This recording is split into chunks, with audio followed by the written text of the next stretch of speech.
اون معرفی سلام. اولیه از خودت داشته باش که چی کارا میکنی، کارا کجا انجام دادی و اینا، بعد بریم روی بخش سوال جواب. طراحی گرافیکم. شیمی متن خوندم، ولی تجربی بودم. شیمی متن خوندم 2 سال، انصراف دادم اومدم هنر. الان درسم تمام کردم توی مقطع کارشناسی طراحی گرافیک. و تقریبا میشه 1 سال خورده که به صورت دورکار پروژه‌ای مشغولم. یا حالا پروژه‌ای که گرفتم از طریق چاپخونه ها بوده بیشتر. و دیگه با چند تا چاپخونه کار میکنی؟ 2 تا. چی حالا شد اینم که با بخوام توضیح اونا شروع بدم، به کار کردی؟ اولی فکر میکنم یه آگهی دیدم ازشون. دومی خودم یه کار چاپی داشتم که بعدش هم بهشون معرفی کردم، گفتم خودم کار گرافیک انجام میدم، خواستن که همکاری بکنیم. هنوزم این و حالا همکاری هستش و داری باشون کار میکنی؟ بله. خب اه، برنامه چیه برای بعد از این؟ هدفت چیه؟ میخوای چی کار کنی؟ یه تفاوت بین این 2 تا چاپخونه هم بگم که حالا چجوری بود. چاپخونه اولیه خودشون با مشتری در ارتباط بودن و کلا فقط من طراحی انجام میدادم و همه اینها، حتی اگه مثلا اصلاحی اینا داشتش بازم خودشون ارتباط برقرار میکردن، فقط به من میگفتن که این تغییرات باید انجام بشه. ولی چاپخونه دومی من خودم مستقیما با مشتری در ارتباط بودم. خب یه سری تجربه هم از این طریق به دست آوردم که حالا چجوری بهتر میتونم با مشتری صحبت بکنم که جذب بکنم، یا حالا چجوری قیمت گذاری، یا حالا معرفیه، یا کلا همه اینا. یه تجربه هم اینجا بود که تفاوت این 2 تا چاپخونه اینجا برام ایجاد کرده بود. خیلی عالی. تجربه پروژه گرفتن به صورت مستقیم چی؟ خیلی کم. گهگداری بوده که حالا خودم دوباره گفتم که دیدم اگه کسی نیاز داره بهشون گفتم، یا حالا اگه دوستان بودن از طریق آشناها یا اطراف اینجوری پروژه داشتم. خب خیلی عالی. میخوای چی کار بکنی؟ هدفت چیه بعد این؟ دوست داشتم که حالا پروژه ها رو بیشتر بکنم، هم خودم یکم سطحم بالاتر بره که بتونم پروژه های بهتری بگیرم، هم تعداد پروژه ها رو بیشتر بکنم. من میخواستم بدونم که حالا کدوم شاخه سردرگمی هم که دارم اینه که حالا کدوم شاخه رو بیشتر وارد بشم، یا حالا طراحی لوگو، هویت بصری، یا مثلا بسته‌بندی، چون به بسته‌بندی هم علاقه پیدا کردم. دیگه دوست داشتم نمونه که کار حالا تا الان چیا کار کردی؟ این پروژه‌ای که بوده بیشتر چی بوده؟ بیشتر طراحی لوگو، لیبل و کار چاپی و اینجور چیزا بوده. توی بسته‌بندی هم که حالا میگم که علاقه پیدا کردم، این نمونه که پینترست دیدم که اونو خودم اجرا کردم بدون که حالا ابعادش و ایناشو بدونم. و یه سری تغییرات، حالا اگه اون در به دسته نداشت خودم بهش دسته اضافه کردم و به نظرم یه چیز جالب و خلاقانه ای شد. اثر اون شد که حالا یه علاقه هم به بسته‌بندی پیدا کردم. خب این وسط یه سوال بپرسم. اون بخش اصلاح رنگ و اینا که برای چاپ اوکی بشه طرح رو یاد گرفتی یا خود چاپخونه برات انجام میداد؟ تا حدودی یعنی انجام میدادم خودم. چاپ‌هایی که بیشتر داشتن، چون چاپ‌های بیشتر یعنی تعداد کم بود، یعنی بیشتر چاپ دیجیتال. دیجیتال انجام میدادن. افست کمتر بود، ولی خب افست هم انجام دادم. خیلی به نظر مثلا تفاوت، چون مثلا حضوری هم چند باری رفتم کارا رو دیدم. 2 تا کاری که مثلا کارت ویزیتی که دیجیتال انجام شده با افست رو نگاه کردم، دیدم مثلا چه تغییر کرده. یه چیزایی میتونم بگم که اونم بلدم، ولی حالا نمیتونم بگم که 100% کامل مسلطم، ولی خب خیلی عالی. یکم در مورد این که تا حالا خواستی بری جایی ثابت کار بکنی، کارمند باشی یا نه، به هم بگو. یعنی چند جایی بوده که یکیشو رفتم حضوری، یه مدتی اونجا بودم و احساس کردم که هم به رویاتم نمیخوره که بخوام حضوری کار کنم و بهتره که دور کار باشم. ولی این ثابت کار کردن خب اوکی هم، ولی با حضوریش مشکل داشتم. که گفتم اونم مثلا احساس کردم که یه سری مسئولیتایی که خارج از کار طراحه چه بهم داده مدت میشد. بودش؟ فکر میکنم تقریبا کمتر از 1 هفته بود. تو همین تهران؟ بله. خب اونم یه چاپخونه بود. آها. ببین میگی که میخوام پروژه های بهتر و قوی تر بگیرم، سطح خودم رو ببرم بالا. این دو تا بخش میشه. یک بخشش ارتقاء سطح مهارتیت میشه، دومین بخش میشه بازاریابی، یا حالا اگه بخوایم عمیق‌ترش بکنیم شما باید رو برند شخصیت کار بکنی که بتونی پروژه بگیری. یک بخشی از این برند شخصی اون بخش بازاریابی میشه. توی بخش ارتقاء مهارتت توی اون چی کار کردی؟ خب نرم افزارها رو بیشتر، مثلا الان الستراتور رو بیشتر بلدم و میتونم بگم که حالا تسلطم نسبت به بقیه نرم افزارها بیشتره توش، نسبت به فتوشاپ و کورل. و حالا دوره هایی که چه رایگان بودن یا دوره های دیگه شرکت کردم که حالا بتونم بهترش بکنم. چه دوره هایی بوده؟ توی گرافیک همین الستراتور بود که نرم افزار بود. دوره عکاسی و فیلم برداری هم بود. یه دوره که در فتوشاپ هم بود که اونم آنلاین بود، از طریق دانشگاه رازی. فکر کنم یه مدرکی از طریق دانشگاه، یه کارگاه چند ساعته بود که برای همین استاد دانشگاه خودم بود که معرفی کرده بود و شرکت کردیم. و دیگه دقیق یادم نمیاد چیز دیگه ای خب فعلا اینا. یه مسیر رشد باید برات بچینی که بر اساس اون بشینی و تمرین بکنی، یاد بگیری تا به ارتقاء مهارت برسیم. چون یک روز و یک شبه اتفاق نمیفته. یا صرفا من بگم من میخوام که دیزاینر قوی تری بشم، این اتفاق نمیفته قطعا. باشه. و توی این مسیر هم باید ببینیم که کدوم سمت رو میخوای بریم. ما الان یک دریچه رو اون باز گرافیک دیزاین کلی شاخه داریم. کدوم شاخه؟ حالا خودت میگی بسته بندی. شاید به خاطر فضایی که توش قرار گرفتی، مثلا چند تا کاری که زدی حالا هی میخوای بهترش رو کار بکنی، یا اصلا بقیه بخش ها رو تا حالا کار نکردی. ما یه روش یادگیری داریم برای شروع کار، یادگیری تی شکل. چیزی در موردش میدونی؟ نه. تی انگلیسی یه خطیه که یکی انگار مثلا 10 تا نقطه چیدیم، یکی از این نقطه ها عمیق شده اومده پایین. فرض بکن ما توی یک رستورانیم و سلف سرویسه، کلی هم غذا اونجاست و نمیدونیم کدوم رو خوشمزه تر درست کردن. حالا به فرض که مثلا در موردش آگاهی داریم، یعنی بدونیم قرمه سبزی قیمه است و این. کاری که میتونیم بکنیم اینه که از هر کدوم یه قاشق بچشیم ببینیم کدوم رو بهتر پخت کردن و اونو بشقاب اونو پر میکنیم، میشیم سر میزمون و حسابی دل سیر میخوریم. توی مسئله یادگیری هم ما اینو داریم. دونه دونه اون چیزهایی که میخوایم رو یه کمی ازش میچشیم، اونی که دیگه خوب بود و خیلی خوشمون اومد رو عمیق میشیم. خب و من پیشنهاد میکنم که یک تایمی رو بذاریم، مثلا یه هفته فقط یو آی، یه هفته فقط موشن، یه هفته فقط بسته بندی. و این یه هفته ای که میگم نه اینکه حالا صبح بلند شی یه نمونه کار ببینم کپی بکنم مثلا از روش بزنم و تمام.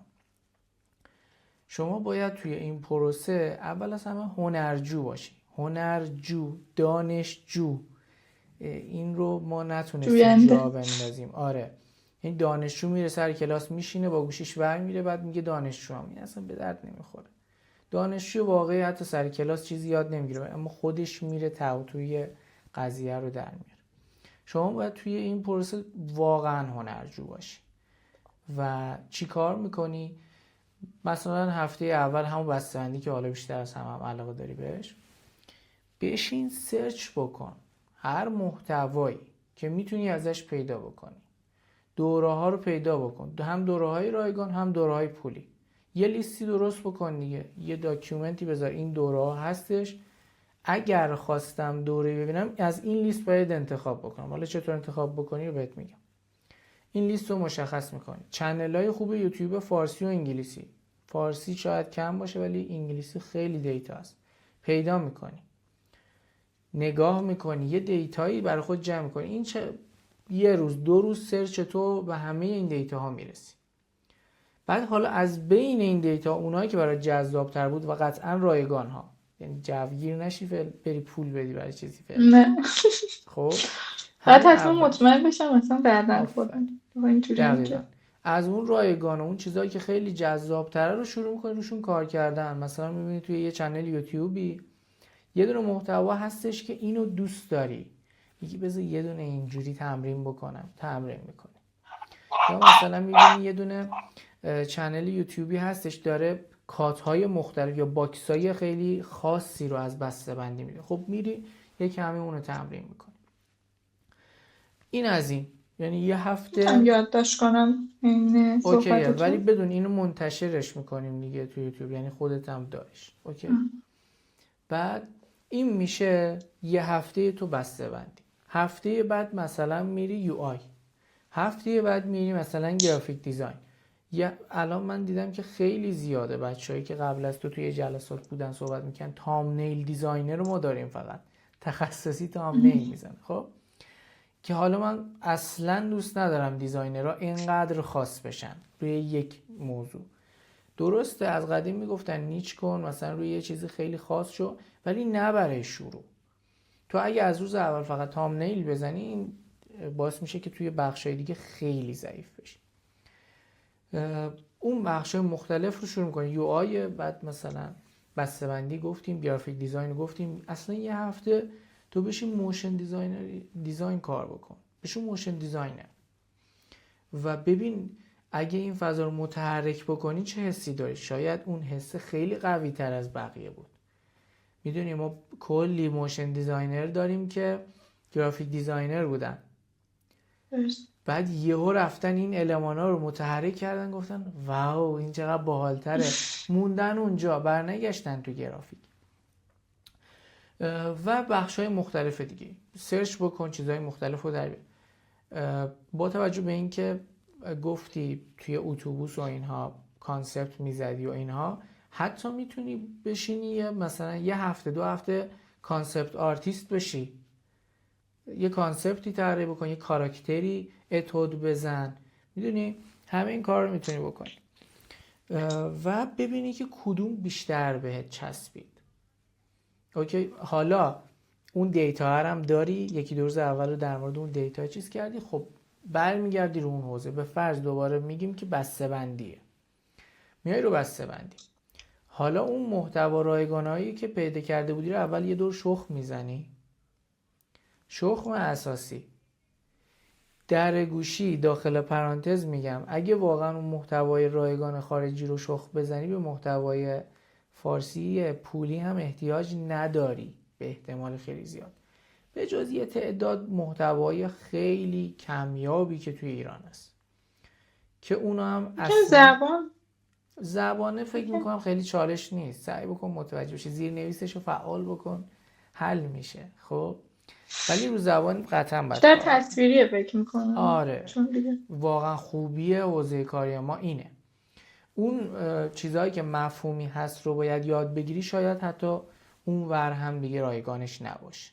خب و این دست اساتیده، دست کساییه که بیان دارن، حرف برای گفتن دارن.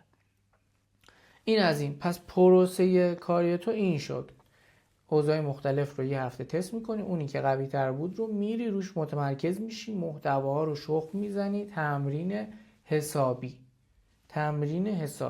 ببین شما 3 تا قدم باید برداری تا به اون مرحله پختگی برسی. خب تمرین تمرین تمرین، باقی چیزا رو بذار کنار. قبل تمرین کارهایی که میکنی اون پیش مقدم است، اصلا مرحله حساب نمیشه. یعنی این چیزایی که گفتیم یه هفته این، یه هفته اون، یه هفته اون، اینا مقدمه است دیگه، اصلا اقدام نیست.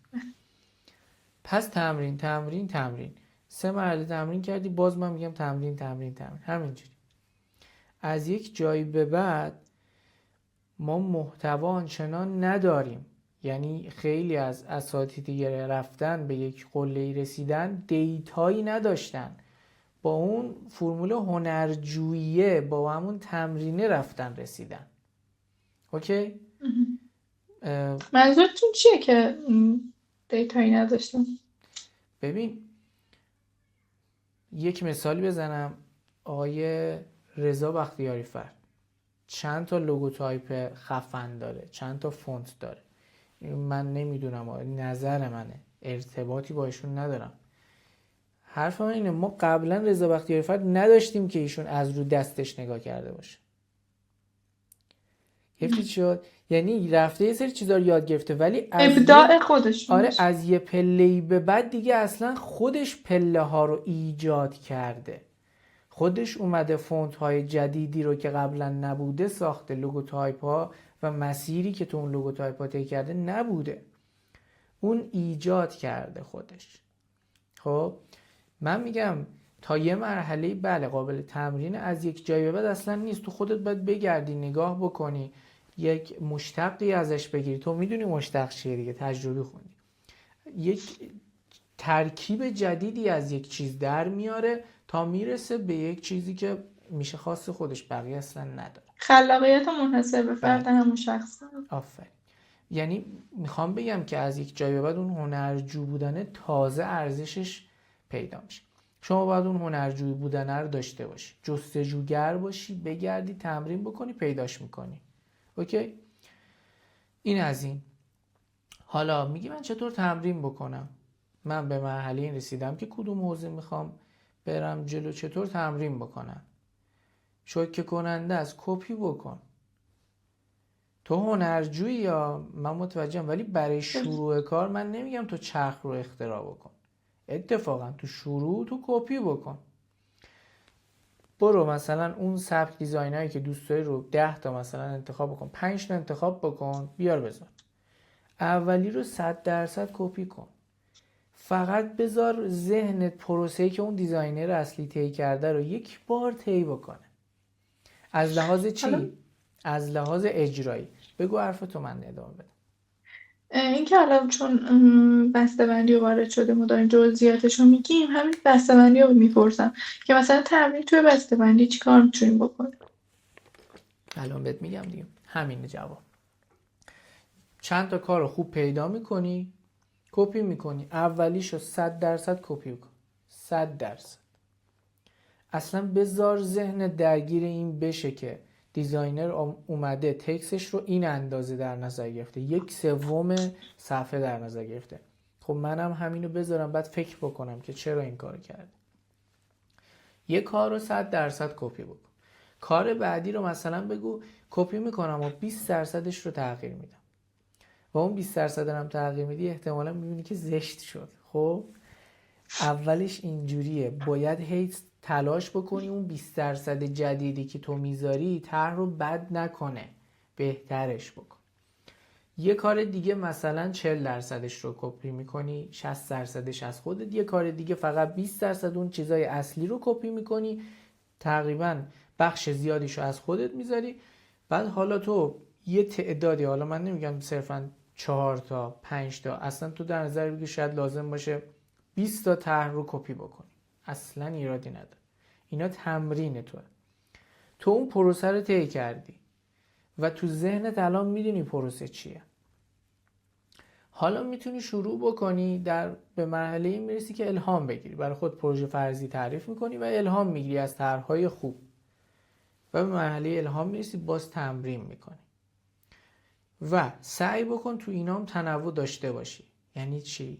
یعنی یه وقتی تو یک باکس دارویی میزنی، باکسای مربعی چیز معروفن به باکس دارویی، یک جایی تو باکس دارویی میزنی دیگه، نه یا هر 5 تا تمرین باکس دارویی باشه، دوتاش باکس دارویی باشه، دوتاش مثلا یکیش فانتزی لیبل، باشه. آره لیبل مثلا نوشیدنی باشه، اصلا یکیش باکس در واقع سازمانی باشه، رسمی باشه. تو میخوای خودتو به چالش بکشی دیگه، یه باکس خیلی خشک و زمخت برای صحنه فولاد بزن، اصلا اونم ممکنه مشتری تو درست. بشه. اینا همش چالش و تمرین میکنی، هی سعی میکنی که خودت ایجاد بکنی به جای اینکه از رفرنست استفاده بکنی. و یک جایی هم که میرسی به مرحله الهام، این میشه تمرین کردنت. اوکی؟ یک مسئله رو میخوام به توضیح بدم، خیلی کلی باید بگم، نمیتونم بازش بکنم، خیلی زمان بره. ما توی مسئله دیزاین یک چگونگی داریم، دو چرایی داریم. تفاوت چگونگی و چرایی چیه؟ چگونگی میشه چگونگی انجام یک طراحی. چطور طراحی کنم؟ زیر نویسش میاد. من این بروشور رو چطور طراحی کنم؟ به واسطه فتوشاپ، به واسطه الستریتور، به واسطه کورل. این میشه چطور و چگونگی در واقع، که شما بلدی. میگی من رفتم دوره آموزشی فتوشاپ، رفتم دوره آموزشی الستریتور، چطور رو یاد گرفتم، چطور انجام دادن یک طرح رو الان بلدم. خب چگونگی پاس شد. همه کسانی که مدعیان گرافیستن این چگونگی رو تا حدودی پاس میکنن. حالا عمدتاً هم توی رزومه ها مثلا میشه 99% فتوشاپ، 95% الستریتور. هر چقدر میرید جلوتر بیشتر متوجه میشید که ما از این نرم افزارها خیلی کم بلدیم. من بعد از دقیقاً. این همه سال به جرئت میتونم بگم، خیلی با ارفاق بگم 15% 20% فتوشاپ بلدم. خیلی گستردن این نرم افزار. ولی خب چگونگیه. ما چگونگی رو خیلی سریع پاس میکنیم میذاریم کنار. میرسیم به چرایی. تفاوت یک دیزاینر خوب با یک دیزاینر معمولی با یک دیزاینر بد توی همین چرایی خلاصه میشه. این که شما یک طرحی رو میخواید انجام بدید، از خودتون بپرسید که چرا من این طرح رو انجام میدم؟ چرا من باکسم رو مربع در نظر میگیرم، مستطیل در نظر نمیگیرم؟ چرا من مثلا توی این یو آیی که دارم طراحی میکنم دکمه کال تو اکشنم رو این قسمت قرار میدم؟ چرا توی این یو آی هم مثلا این بنر رو توی هدر وبسایت گذاشتم، چرا نبردم اون پایین بذارم؟ همش میشه چرایی. مثلا من بنر تخفیف محصولات رو باید بیارم بالای سایت که مشتری رو جذب کنه. مثلا بنر محصولاتی که خیلی مشتری خاصی نداره و فروشش کمه رو برام بذارم اون پایین. این میشه چرایی. یا چرایی به این میرسه که من چرا باید یک المان مثلا گلابی رو برای یک برندی به عنوان لوگو انتخاب بکنم. بله مثلا بخوایم مثلا چگونگیشو که بلدم، بیا با الستریتور طرحش رو طراحی میکنم، خیلی راحته. چرا باید این کار رو بکنم؟ شما از یک جایی به بعد برسی به اون چراییه، به چرایی فکر بود چرا این رنگ رو انتخاب کردم. منظورتون اینه که حالا ام، این که مثلا ما اگه یه طرحی رو داریم میزنیم، اگه برای مثلا کارت ویزیت یه وکیل یا حالا قاضی داریم مثلا کارت ویزیت میزنیم، اون رسمی بودنه چرا باید اصلا رسمی باشه، چرا از این رنگ باید استفاده بشه، کجا قرار بگیره، چه چیزایی استفاده بشه و چه چیزایی ممنوعه که استفاده نشه، برای اینکه اون کار حرفه‌ای‌تر و بهتر دیده بشه و مربوط به اون شاخه باشه. درسته؟ دقیقا. این چراییه تفاوت شما رو با یک طراح دیگه مشخص میکنه و هر چقدر در مورد این چراییه بتونی بهتر هم صحبت بکنی، کارفرما بیشتر باهات ارتباط میگیره. تو جلسه پرزنت کارفرما کمتر به طرحت ایراد میگیره، طرحت رو میپذیره. طرح خوبی. اینکه این دلیل داشته باشیم که چرا این کار رو انجام دادیم، بله که بخوایم به دقیقا. مشتری بگیم که من به این علت، به خاطر اینکه کارت رو بهتر دیده بشه، مشخص بشه که چه فرقی مثلا با دقیقا. کار کودک داره. و اینجا خب چرا؟ ببخشید من چراغ رو روشن کنم، احساس می‌کنم خیلی تاریک شد. خب خیلی بهتر شد. خب اینجا جاییه که تو میتونی از طرح دفاع هم بکنی. ولی وقتی چرایی نداری و فقط به چگونگی پرداخته شده، اینجوری که خودت هم نمیدونی اصلا برای چی طرحی انجام دادی. این از این میذاریمش کنار. پس در مورد مسیر رشد حسابی صحبت کردیم. خیلی هم صحبت خوبی بود. فکر میکنم واضح شد که چیکار باید بکنی. در مورد بازار کارت، یکی این که من پیشنهاد میکنم اول اون بخش اولی که صحبت کردیم مسیر رشد رو یک کمی طی بکنی، بعد وارد این بشی. هنوز زوده. یعنی مسیرت رو پیدا بکنی، یعنی اون تی شکل رو پیدا بکنی تو کدوم میخوای عمیق بشی، یک کمی تمرین بکنی، یه مثلا 15 تا 20 تا پروژه تمرین انجام بدی، بعد وارد این مرحله بشی. سوال تو بپرس. یکی در مورد این پروژه های تمرینی سوال دارم، این که مثلا نمیدونم مثلا هر چیزی که انجام بدم خب شاید خیلی بیشتر به سلیقه خودم نزدیک باشه تا این چیزی که باید حالا اون مشتری شاید بخواد و به عنوان مثلا توی ذهنم بخوام مشتری احتمالی در نظرش بگیرم. یکی اینه. اینو شما بفرمایید. خب سوال دومت یادت نره من اینو جواب بدم. اوکی؟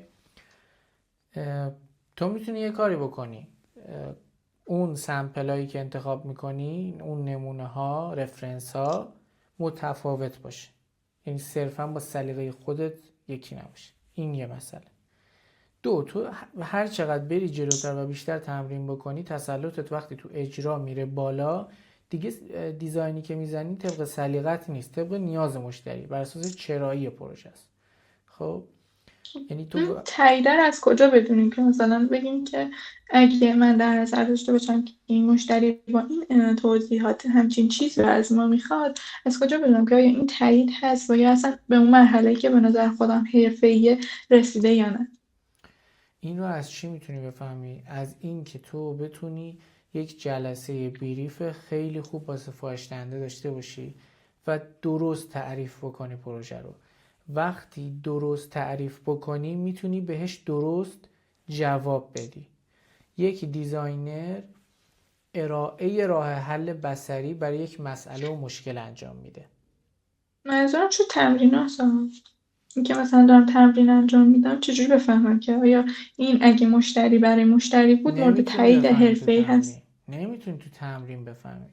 آخه تمرین، تو اصلا تمرین بکن، یه 10 تا 15 تا کار بزن، کار 15مو که زدی برگرد تمرین اول تو نگاه بکن که تازه کپی کرده بودی، تازه میفهمی اوه اینجا رو اینجوری سوتی دادم. توی تمرین خیلی چیزا میره جلو، ولی نمیتونی تو تمرین بفهمی سفارش دهنده چه کاری قرار انجام بده. این خودش یکی دو تا سرفصل در موردش حسابی میشه صحبت کرد. مدیریت پروژه خودش کلی حرف داره برای گفتن. ارتباط با کارفرما، اینکه چطور تو بریف بگیری از سفارش مهارت دهنده، نه. همه اینا مهمه. ولی تو باید اون چگونگیه رو تا حد خیلی خوبی بتونی پاس بکنی. بعد که اینا رو خوب تونستی انجام بدی، وارد پروسه ارتباط با سفارش دهنده و کارفرما میشی. تلاش میکنی که پروژه بگیری، پروژه گرفتی، تو اون پروژه تلاش میکنی که ارتباط درست بگیری، حل مسئله انجام بدی. بعد که حل مسئله رو درست انجام بدی، پروژه به نتیجه میرسه. یعنی یک سری فرمول داره دیگه، یک سری قاعده و قانونی هم کار ما داره، فقط بر اساس سلیقه نیست. همه اینا رو هم رعایت میکنی. آیا تضمینه که پروژه به مشکل نخوره؟ نه، راستش نیست. یعنی تو هر چقدر که حرفه‌ای باشی باز میبینی یه سری پروژه به مشکل میخوره. اما یه زمانی من محمد میرزایی که خیلی تازه کار بودم، شاید از 10 تا پروژه‌ام 5 تاش به مشکل میخورد. خب الان یاد گرفتم یه سری چیزها رو رعایت میکنم، از مثلا 10 تا پروژه‌ام شاید یه دونش به مشکل بخوره. تفاوتش اینه. ما داریم سفارش دهنده‌هایی که اول آخر تهش میگه سلیقه خودم، من اینو دوست ندارم. حالا هزاری هم بهش بگو اصلا تو نمیتونی بگی دوست ندارم، نمیشه. ولی میگه من دوست ندارم. از این سفارش دهنده ها داریم. یا داریم سفارش دهنده که بگه من خانومم اینو دوست نداشت. من چند وقت پیش دقیقا. یه پروژه داشتم من برای یه برم کافه. مشورت کنم ببینم فک و فامیل آره، آشنا و دوست و همکار چی میگن. یه پروژه داشتم برای یه کافه توی لهستان و خیلی هم مجموعه خوبی بودن. جلسه بریف گذاشتیم، کانسپت طراحی شد، ارائه شد. سفارش دهنده گفت خیلی هم خوبه، دست درد نکنه، من مثلا کانسپت شماره 3 رو میپسندم و اینا. فرداش پیام دادم چی شد، مثلا تایید نهایی رو. نه خانومم گفت هیچ کدوم دوست ندارم. داریم، یعنی نمیتونیم بگیم که نیست، هنوزم که هنوز نسل اینا منقرض نشده و وجود داره. اما ما داریم در نظر میگیریم که ما به صورت پیش‌فرض با آدمای حرفه‌ای کار میکنیم و کم کم که تجربه بکنی تا حد خیلی زیادی میفهمی کی حرفه‌ای نیست. اما اولش میگی من اصلا پروژه شما رو قبول نمیکنم. خب مثلا توی این مدت هم که حالا همکاری می‌کردم، فرق این دوتا چاپخونه میگفتم خودم با مثلا مشتری در ارتباطم، خب خیلی بیشتر تونستم متوجه بشم که چجوری میتونم پروژه‌ای که هست از اون مشتری بگیرم، چجوری باشون ارتباط بگیرم که مثلا بدونن که من میتونم کارشون رو به اون سلیقه یا اون سبکی که دارن در بیارم و نتیجه اون چیزی میشه که خودشون میخوان. مثلا همچین چیزایی تجربه هم داشتم توی این مدت که با این چاپخونه دومی همکاری کردم. خیلی خوبه که اون ارتباط ایجاد شده تو اون چاپخونه. خب و اولا میشه گفت چند تا مثلا 10 تا پروژه شاید مثلا چند تا دونه‌شون میتونستم بگیرم، ولی مثلا بعدها شاید مثلا یکی دو تاشون دیگه مثلا نمیخواستن که همکاری بکنم. خیلی خوبه، این رو باید ادامه بدی، ولی اون مسیر رو انتخاب بکن اول، بعد کم کم میری جلو. الان توی بخش اول اگه سوال نداری بریم وارد بخش دوم بشیم. سوال دومی که می‌خواستم بپرسم اینه که گفتین مثلا به صورت تی شکل انتخاب بکنیم، ما میتونیم مثلا چند تا رو انتخاب بکنیم، مثلا طراحی لوگو، هویت بصری رو انتخاب بکنیم با مثلا بسته‌بندی، یا حالا لیبل با مثلا بسته‌بندی، یه همچین چیز.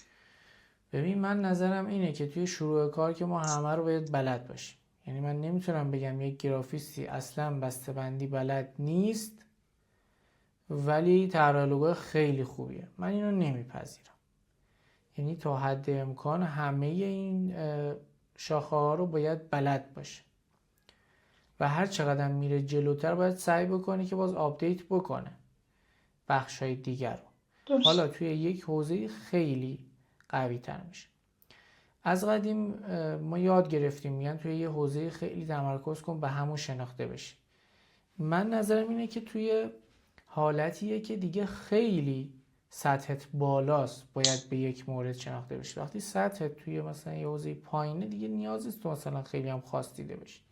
نظر من ممکنه دیگر نظر متفاوتی داشته باشن، یا شاید من الانم پخته نیستم، یعنی سال بعد پخته تر بشم بگم این اشتباه بود. الان نظرم اینه و من نمیپذیرم یه کسی بگه من فقط طراحی لوگو بلدم. میگم نمیشه دیگه. تو یه نمه حداقل با فاز موشن باید آشنا باشی که فردا روزی پروژه تو خواستی بدی موشن دیزاینر، حداقل بدونی اون دنیا چه خبره. نمیخواد مسلط باشی ولی بدون چه خبره. یا مثلا توی بخش‌های مختلف حتی بحث طراحی‌های کاراکتر و اینجور چیزا، توی همه این بخش من میگم از هر کدوم یه نمه باید بلد باشی. اگر تونستی از یه نمه بیشترم بلد باشی که خیلی بهتره، خوبه دیگه. حالا یه سری چیزا خیلی نزدیک به همه، مثلا بسته‌بندی و گرافیک و طراحی لوگو و هویت بصری نزدیک به همن و اوکی من میپذیرم یه کسی بگه من تا حالا هیچ کانسپتی نزدم، هیچ نقاشی دیجیتالی انجام ندادم ولی بروشور خوب طراحی میکنم، بسته‌بندی خوب طراحی میکنم، مثلا لوگو خوب طراحی میکنم. من میگم اوکی اون خیلی دوره و تو فضای دیگه، ولی نمیتونم مثلا بپذیرم که یک کسی که کاراکتر دیزاین میکنه بگه من هیچ طراحی محیطی نمیزنم. میگم ببین بالاخره یکم باید آشنا باشی.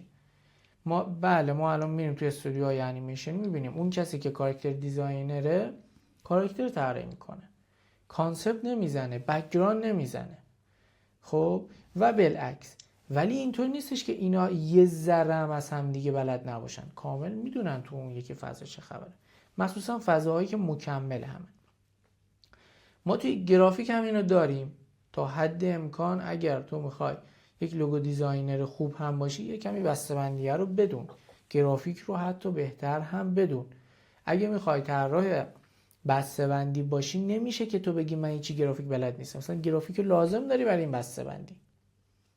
طراح لوگو یه کمی حالا بحثش فرق میکنه، ولی گرافیک رو مثلا گرافیک طراحی کاتالوگ، طراحی کتاب، طراحی بروشور، اینا خب خیلی به هم نزدیک، اصلا یه جورای زیر شاخه گرافیکن دیگه. تا حد امکان زیر شاخه گرافیکن، مگر توی موارد خاص. خب اینا رو باید بلد باشی. نمیگم که یکیش رو دیگه برو بقیه رو ول بکن، اونایی هم که میتونی و یکم یاد بگیر، اما تهش وقتی 5 سال دیگه میگذره تو با یکیش قراره شناخته بشی، حالا بقیش هم بگیری. تیم وایونا نمیدونم چقدر میشناسی، ولی تیم وایونا تقریبا به واسطه پروژه های لوگوش داره شناخته میشه. هویت بصری هایی که میزنه در کنارش کلی پروژه دیگه میگیره ها، ولی اونا رو حتی خیلی ما منتشر نمیکنیم مگر اینکه خیلی اون سفارش دهنده معروف باشه. مثلا کار کاپو رو میاریم منتشر میکنیم که خب خیلی معروف و اوکی، وگرنه ما هویت بصری فقط منتشر میکنیم. مثلا شما ممکنه بگی من فقط طرح بسته‌بندیامو منتشر میکنم خاصه، ولی برای لوگو و کاتالوگ و اینجور چیزا وقتی بهت مراجعه میکنن خب پروژهشو میگیریدی. این میشه. اصلا خب اونجوری اصلا پروژه های مثلا لوگو بهمون میخوره؟ فکر میکنم آره که میخوره ولی کمتر. ببین در کل همه سفارش دهنده حرفه‌ای نیستن. یعنی یه سری فقط میگن یه کسی کار هنری داشته باشه تو پیجش بهش پیام میدن. من دیدم کسایی که اصلا نقاشی با مداد و قلم انجام میدن بهشون پیام دادن ما بروشور میخوایم، من از دوستام دارم، بعد مثلا شماره منو دادن. یه سری هم اینجوری هن. البته که ما از یک جایی به بعد از سفارش دهندهایی که خیلی تجربه سفارش ندارن سفارش نمیگیریم. نمیگیری، میدونی؟ چون اصلا هزینه‌ای هم که میخوان انجام بدن در مقابل حالا اون تجربه‌ای که هستن نمیصرف. ربطی به هزینه‌ش هم حتی نداره. البته که این برای خیلی ها صدق میکنه، ولی در واقع من ترجیحم اینه که اون کسی که دارم باش کار میکنم قبلا با گرافیست و اینا کار کرده باشه. یکی بدونه که قرار آره، داخل این پروژه چه اتفاقی سفارشنده بیفته. خودش میدونه پیش پرداخت رو باید بزنی. من خیلی وقت یادم نمیاد به کسی گفته باشم پیش پرداخت بگه مگه پیش پرداختم میگیری، ولی اون اوایل کارم این چالش خیلی داشتم. مثلا میگفتم خب پیش پرداخت وارد میکنم، با من بحث میکرد سر پیش پرداخت. بعد گفتم چرا اینا اینجوری ان؟ خب طرف تا حالا سفارش گرافیکی نداده بود، نمیدونست. هر چقدر که بری جلوتر سفارش دهنده ها و کارفرماهای حرفه‌ای باهات ارتباط میگیرن. یعنی هم از لحاظ عددیه میتونی عددهای بهتری بگیری، هم با آدمهای حرفه‌ای تر کار بکنی. بازم میگم اینا 100% نیست دیگه. بعد این پروژه گرفتن شما یعنی میگین که کجا پروژه بگیریم بهتره یا از کجا شروع کنیم که بخوایم پروژه بگیریم؟ وارد اون بخش دومه میشیم، اون بخش بازاریابی و برند شخصی. پیش‌فرض رو میگیرم که مثلا 6 ماه اینا گذشته تو قشنگ تو یکی دو تا حوزه خوب شدی، نمونه کارت هم قشنگ ترتمیز جمع کردی، یه پورتفولیو خوب برای خود درست کردی. برای بخش پورتفولیو وایونا اسکول رو توی یوتیوب سرچ کن و چنل وایونا اسکول که میاد یه دونه کارگاه رایگان خیلی خوب من داشتم، من و علیرضا طاهری نوین، پیج قلمو اگر داشته باشید و خیلی اون بهتون کمک میکنه. از اون کمک بگیرید و رزومتون رو و پورتفولیوتون رو آپدیت بکنید. بعد برای چند تا شرکت ارسال میکنی. شما داخل تهرانی مشکلی هم نداری، از نظر من شما میری حضوری چند جا کار میکنی، یه جا دو جا رو حداقل میری کار میکنی، اونم نه یه هفته. خب قشنگ یه تارگتی میذاری، میگی من حداقل 6 ماه میرم یک جا کار بکنم. اوکی؟ اصلا مثلا این نیستش که به روحیات من و شما میخوری یا نه. ببین توی تجربه‌ای که داشتم توی شرکت‌هایی که کار کردم این بوده که چالش اصلی منابع انسانی با اون شرکت‌ها با بچه هنریه، چون همه قاعده پذیر هستن به جز این بچه‌ها. میبینی که ساعت کاری مثلا شرکت 7 صبح، این شرکت‌های سختگیر مثلا 7 صبح تا 4 بعد از ظهر، بعد همه کارمنداشون رو از اون معاون مدیر عامل میکشن هفت صبح تو شرکت، یهو میبینی یه کسی کولش پشتشه، گرافیک دیزاینر شرکت 9-10 میاد میرسه شرکت. و اگر اون گرافیست قوی باشه، تازه ما میبینیم فضا اینجوریه که شرکت داره التماسش میکنه. خب همه شرکت ها به گرافیک دیزاینر احتیاج دارن و گرافیست خوب واقعا کم داریم، واقعا. مخصوصا که اکثر گرافیست های خوب اصلا ثابت جایی کار نمیکنن، همه پروژه بگیرن، فریلنسرن. پس یه کمی اون گرافیست قوی باشه، خیلی تو اون شرکت ها میتونه که زورش بچربه به اصطلاح، یا نازش رو بکشن اینا. یادمه توی آسان پرداخت که بودم برای برند آپتل، اونجا این فضا بود. یعنی این کاراکتریه که گفتم یه کمی خودم بودم. من پیش می اومد ساعت کاری 7 صبح بود، من پیش می اومد که ساعت 10 میرفتم. بعد شما الان فکر میکنی من 10 میرم، مثلا مدیر مارکتینگ قراره با من دعوا بکنه. من میرفتم میدیدم من اولین نفرم از تیم اومدم. خب مدیر من بعد من میومد. بعد یه گرافیست دیگه داشتیم، یهو پیام داد من امروز هم نمیام، حال ندارم، تو خونه کار میزنم. و با این فضا ما خیلی تلاش کردیم تا مجوز اینو گرفتیم از شرکت داریم، یعنی استعفامون رو رد میکردن. چرا؟ چون من نمیگفتم من به اینجا احتیاج ندارم، اومده بودم یک چالشی برام ایجاد بشه، من خودم برای این رفته بودم ببینم تو شرکت‌های بزرگ چه خبره. از ماه پنجم ششم شروع کردم استعفا میدادم، رد میکردم. خب یعنی شما مثلا خودتون پروژه میگرفتین ولی خواستین که چالش آفرین. نداشته من باشه. رفته بودم خب که اون چرا؟ تجربه رو داشته باشم. خب و فقط من نبودم که روحیم با اون فضا سازگار نبود، میدیدم که کلا تیم هنری همینه. یا مثلا ما یه سری ضبطای لایو و اینا داشتیم تو استودیوی خود آسان پرداخت. من یه بار یادمه قرار بود یکی دو تا این بچه استودیو خود آسان پرداختن باشن، ساعت 2 اومدن. اصلا عجیب غریب.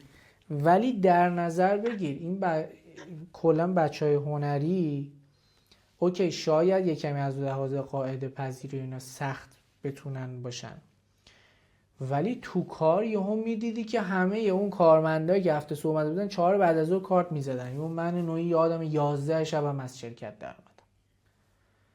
خب و میدیدم این فضا رو. پس ما فضامون یه کمی متفاوت هست، میپذیریم. اما خودم هم تجربه‌مو گفتم که چطور بوده و جاهای مختلفی که بودم. اینو میذاریم کنار، باید این رو تجربه بکنیم، باید تو این فضا هم باشیم، مخصوصا تو شروع کار. شما توی یه شرکت، 2 تا شرکت، و سعی کنین شرکتایی که میری از لحاظ حوزه کارشون کاملا متفاوت بشه تا حد امکان. و اصلا جایی نرو که تو قویشون باشی، اصلا. یعنی اگر رفتی یه شرکتی کارتو دیدن گفتن واو، بدو فرار بکن. اوکی، یا بگم تو فقط مثلا تو یه دیزاینر یا یه دیزاینر هست شما بهش یاد بده، اگه این بیانا رو دیدی فرار بکن. تو باید حالا بری اونجایی یک که جایی که رفتم یک دیزاینر خفن باشه، اتفاقا بزن تو سرت بگه درست کار کن دیگه، واسه رشدت میشه. اونجا که رفتم بیشتر مثلا ازم میپرسن که اینو چیکار کردی، اینو چیکار باید بکنیم، اونو مثلا بهمون بگو، منم مثلا میخوام یاد بگیرم و اینا. خیلی اینجوری فاجعه هم است بود. اینا. سعی کن پورتفولیو تو خوب و قوی بکنی که بتونی تو شرکت‌های بهتری جذب بشی، و سعی بکن تا حد امکان تنها دیزاینر نباشی و قوی ترین دیزاینر هم نباشی. ضعیف ترین دیزاینر هم باشی مشکلی نداره. اوکی؟ پس اون حالتی که میگی من نمیتونم خیلی تو فضای کاری ثابت و اینا باشم و میذاری میخوام بگم کنار. وقتی اگه بتونیم که مثلا پروژه بگیریم خارج از این که بخوایم جای کار کنیم، چرا باید بریم؟ چرا باید این کار بکنیم؟ به خاطر رشدمون. مگه همه چی پروژه گرفتنه؟ مگه همه چی مثلا اینه که تو پول در بیاری؟ تو باید نه تجربه خب بالاخره کارمندی اونم یه داشته باشی. تجربه خاص خودشو داره. باید تجربه کارمندی داشته باشی، باید توی شرکت باشی.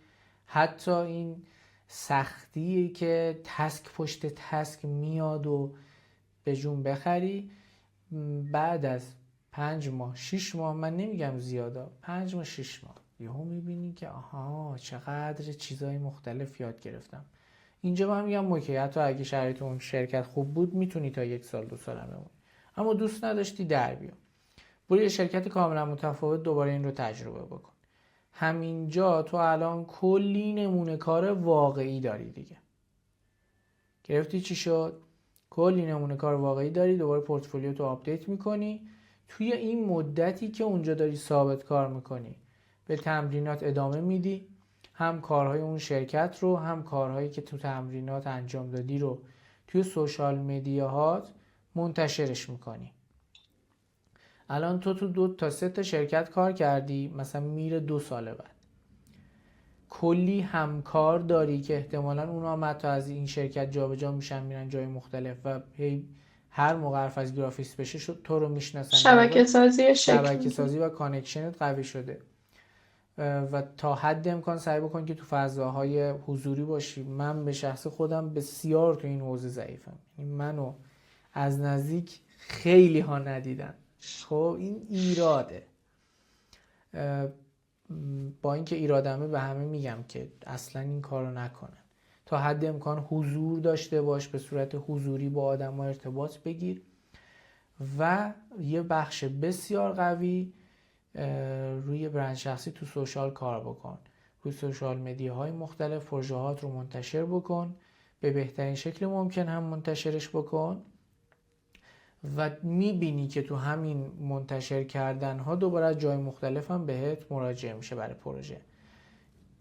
این اگر این فرمول اگر درست پیش بره، شما 2 سال دیگه یهو میبینی که انقدر پروژه بهت مراجعه میشه که دیگه نیاز به اون کار ثابته نداری.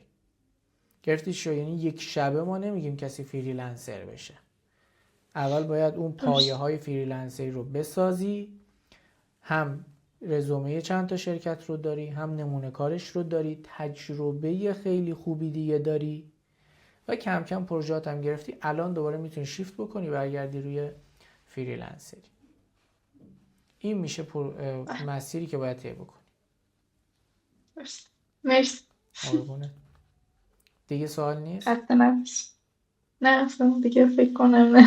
اوکی. در مورد یه چیزی هم باید بهت بگم، تو اون مرحله‌ای که میخوای یهو شیفت بکنی تو فریلنسری، شما وقتی میشی کارمند به حقوق کارمندی عادت میکنی. یکی از کارهایی که یک فریلنسر باید انجام بده مدیریت مالیه. حالا دخترها عمدتاً حمایت خانواده رو خیلی بیشتر از پسرها دارن. من اینو برای پسرها خیلی سفت و سخت‌تر میگیرم، میگم حواسشون باشه. ولی در کل سعی بکن که یک مقدار از حقوقت رو همیشه یک بذاری کنار به عنوان پس‌انداز که قطعاً هم میدونی دیگه نباید ریال نگه داری. پس‌انداز رو نگه داری، مخصوصاً زمانی که فکر فریلنسر شدن رو داری، اونجا حتی بیشتر، که تا چند ماه آیندت رو تو بتونی یک ذخیره‌ای داشته باشی که اذیت نشی به خاطر پول دوباره بری کارمند بشی و تو اون تایمی که دیگه کار رو میذاری کنار و میخوای فریلنسر بشی بتونی با قدرت بیشتری رو کانکشن هات، روی برند شخصیت و روی بازاریابیت کار بکنی.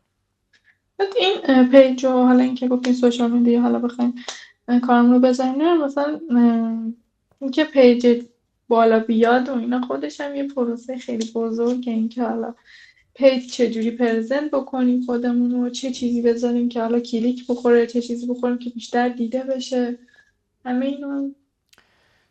در مورد این یه لحظه یک نکته رو بهت بگم خیلی مهمه. یک این که ما برخلاف تصور ما نیاز به لایک و ویو خیلی بالا نداریم.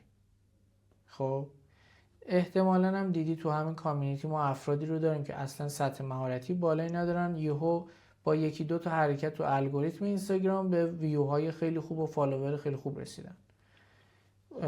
طرف هست مثلا یه زمانی میمد به ما میگفت استاد الان ما رو بلاک کرده سر چی؟ سر اینکه فالوورش رفته بالا. خب این اتفاقا میفته تو کامیونیتی. ولی یک چیزی رو بهت بگم، ببین من مثلا ویو پدر خودم به دردم نمیخوره، درسته؟ بابای من نمیشه مشتریم، کارش یه چیزی هست، یا ویو مامانم هم به دردم نمیخوره. و بخش زیادی از جامعه‌ای که توی اینستاگرام هستن همینن، مشتری ما نیستن. شما در نظر بگیر یه پیج به من بدن 10 میلیون فالوورای معمولی، مشتری من نیستن. یه پیج هم به من بدن 100 تا فالوور، این 100 نفر هر کدوم مدیر یک شرکت.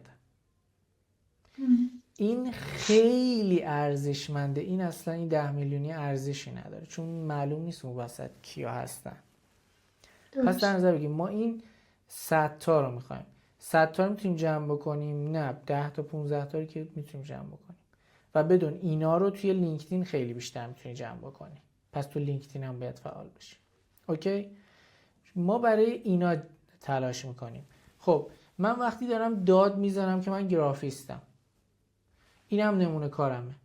خب یه کسی، بابا و مامانم حالا درسته چون پسرشون هم منو فالو میکنه، ولی کسایی که شبیه بابا و مامانم من که منو فالو نمیکنه. میگه این چیه؟ یا هنرمند و گرافیست و تو این حوزه است که ما رو فالو میکنه، یا سفارش دهنده است.